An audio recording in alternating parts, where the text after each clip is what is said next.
Chapter चल रहा था बच्चों carboxylic acid and it's derivative. Mostly chapter complete हो चुका है, सिर्फ एस्टर की केमिकल रिएक्शन बाकी रहती हैं और पूरा चैप्टर कंप्लीट हो चुका है।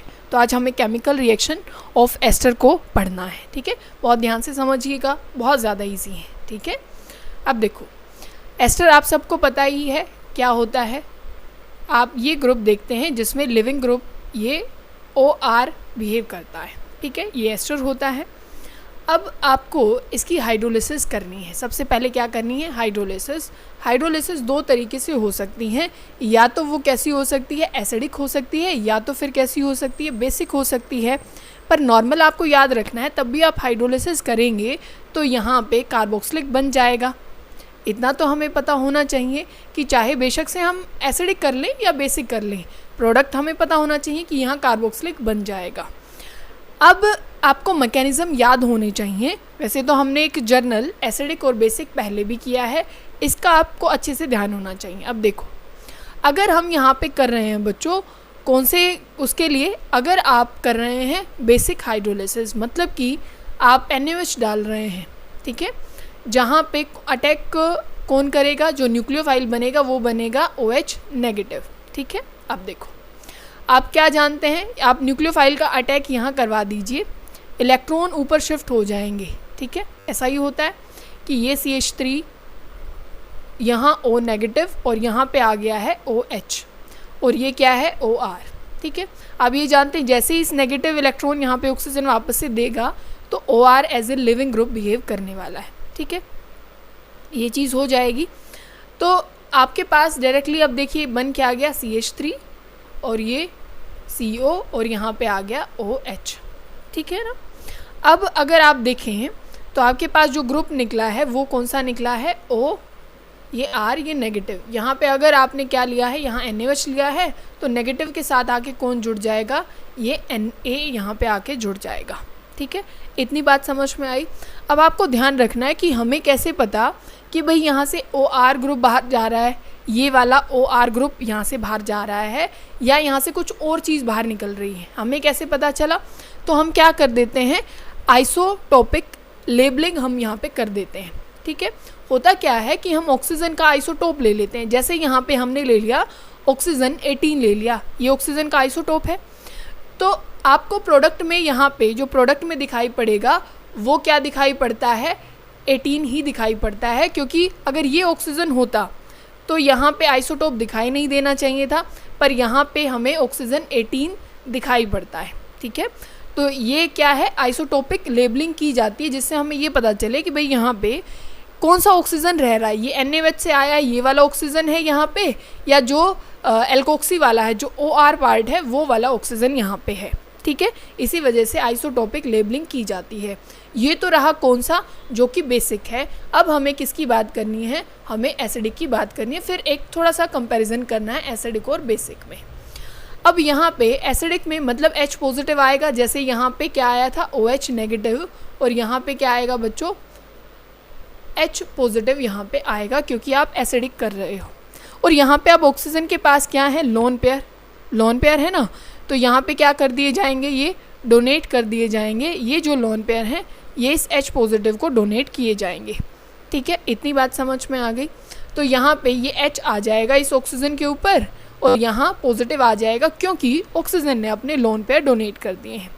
अब यहाँ पे जो रिएक्ट करता है, जो न्यूक्लियोफाइल के जैसे बिहेव करता है बच्चों, वो होता है H2O, ठीक है।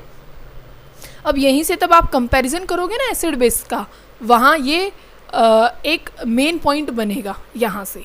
तो अब देखो H2O इस ऑक्सीजन के पास क्या है, लोन पेयर है, क्योंकि देखो आपने यहाँ देखा ना ऑक्सीजन के ऊपर पॉजिटिव आया तो ये जो डबल बॉन्ड के इलेक्ट्रॉन है वो ऑक्सीजन अपने ऊपर शिफ्ट कर लेगा, तो कुछ ऐसा आपको दिखाई देगा OH, और यहाँ पे कार्बन पे आ गया पॉजिटिव और ये OR, ठीक है।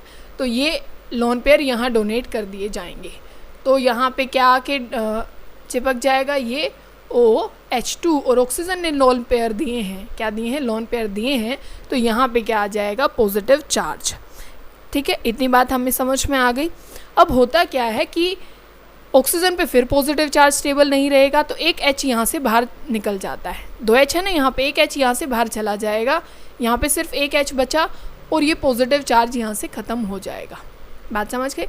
यहाँ पे एक चीज़ और डाली जाती है, वो बोलते हैं कि H, आप इसको H शिफ्ट बोलते हैं। यहाँ पे जो H गया है ना, तो उस H पॉजिटिव को ये ऑक्सीजन अपने लोन पेयर दे देता है।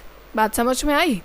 इसको H शिफ्ट बोल देते हैं कि ये जो लोन पेयर हैं इस H पॉजिटिव को मिल जाते हैं। अब इस ऑक्सीजन के ऊपर पॉजिटिव आया, फिर से ये स्टेबल नहीं रह सकता, तो अब तो किसी को बाहर निकाल नहीं सकता, तो यहाँ से खुद बाहर निकल जाता है आपकी बाहर।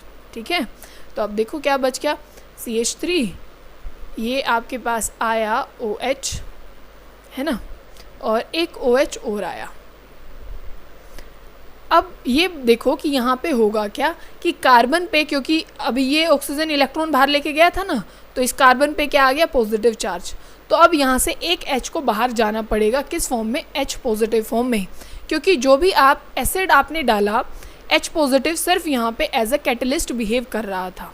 ठीक है, तो यहाँ से आप इस H के इलेक्ट्रॉन यहाँ डोनेट करवा दीजिए और H पॉजिटिव यहाँ से बाहर चला जाएगा। बच आपके पास क्या आ जाएगा, ये कार्बन डबल बॉन्ड ऑक्सीजन, और यहाँ पे क्या आ जाएगा, OH।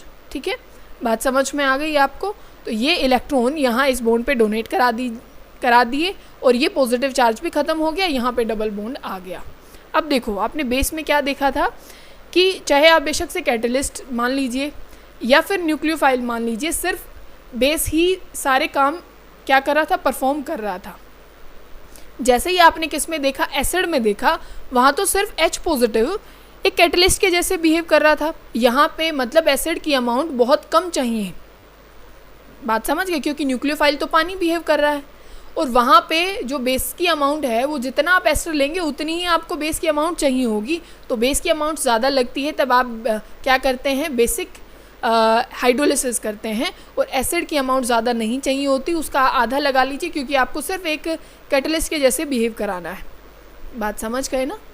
तो ये कंपैरिजन आपको करना है एसिडिक और बेसिक का।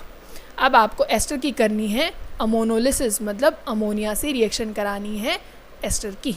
ठीक है बच्चों, अब देखो एस्टर बना लीजिए और आपको OR और इसकी रिएक्शन करानी है, ये काफ़ी दूर चला गया इससे, है ना, इसकी रिएक्शन करानी है आपको अमोनिया से। ठीक है, तो आपको पता होगा यहाँ अमाइड बन जाएगा, क्या बन जाएगा, ये OR और इसका एक H, अल्कोहल बाहर निकल जाएगा, और CH3CO, और यहाँ पे आ जाएगा क्या, ये NH2।